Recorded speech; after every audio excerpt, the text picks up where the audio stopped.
ಮಗಳ ಪ್ರೀತಿ ವಿಚಾರಕ್ಕೆ ಠಾಣೆ ಮುಂದೆ ಆತ್ಮಹತ್ಯೆ ಮಾಡಿಕೊಂಡಿದ್ದ ತಂದೆ. ಈ ಒಂದು ವಿಚಾರಕ್ಕೆ ಸಂಬಂಧಪಟ್ಟ ಹಾಗೆ ಹೊಳಲ್ಕೆರೆ ಪೊಲೀಸ್ ಠಾಣಾ ಮುಂಭಾಗ ಮೃತ ಅಜ್ಜಯ್ಯರ ಶವವನ್ನ ಇಟ್ಟು ಕುಟುಂಬಸ್ಥರು ಪ್ರತಿಭಟನೆಯನ್ನ ಮಾಡ್ತಾ ಇದ್ದಾರೆ. ಗಿಲಕೇನಹಳ್ಳಿ ಗ್ರಾಮದ ಮೃತ ಅಜ್ಜಯ್ಯ ಶವ ಇಟ್ಟು ಕುಟುಂಬಸ್ಥರು ಪ್ರತಿಭಟನೆಯನ್ನ ನಡೆಸ್ತಾ ಇದ್ದಾರೆ. ಹೊಳಲ್ಕೆರೆ ಠಾಣೆ ಮುಂದೆ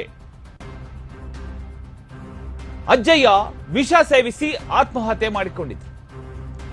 ಅಜ್ಜಯ್ಯ ಸಾವಿಗೆ ನ್ಯಾಯ ಒದಗಿಸಬೇಕು ಅಂತ ಇದೀಗ ಅಜ್ಜಯ್ಯ ಕುಟುಂಬಸ್ಥರೆಲ್ಲ ಸೇರ್ಕೊಂಡು ಆಗ್ರಹಿಸ್ತಾ ಇದ್ದಾರೆ. ಹೊಳಲ್ಕೆರೆ ಪೊಲೀಸ್ ಠಾಣಾ ಬಳಿ ನೂರಾರು ಗ್ರಾಮಸ್ಥರು ಜಮಾಯಿಸಿದ್ದಾರೆ. ಸ್ಥಳಕ್ಕೆ ಎಸ್ಪಿ ರಂಜಿತ್ ಕುಮಾರ್ ಬಂಡಾರು, ಡಿವೈಎಸ್ಪಿ ದಿನಕರ್ ಭೇಟಿ ನೀಡಿ ಏನ್ ಹೇಳ್ತಾ ಇದ್ದಾರೆ ಕೇಳಿಸ್ಕೊಳ್ತಾ ಇದ್ದಾರೆ. ಈಗ ಪ್ರತಿಭಟನೆ ಮುಂದುವರಿಯುತ್ತಿರುವಂತದ್ದು ನೀವು ಗಮನಿಸ್ತಾ ಇದ್ದೀರಿ. ಹೊಳಲ್ಕೆರೆ ಪೊಲೀಸ್ ಠಾಣೆ ಮುಂದೆ ನಡೀತಿರುವಂತಹ ಒಂದು ಪ್ರತಿಭಟನೆ ಇದು.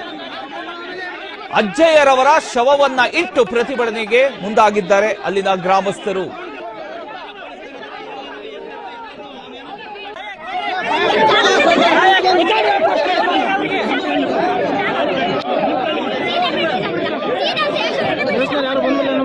ಅಪ್ಲೋಡ್ ಮಾಡ್ತೀನಿ ಅದನ್ನೇ ಮಾಡ್ತೀನಿ.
ನೀವು ಅಡ್ಡಾಗ್ತಿರ ಹೇಳ್ತಾ ಎಲ್ಲ ಸೈಡ್ ಹೋಗ್ರಿ.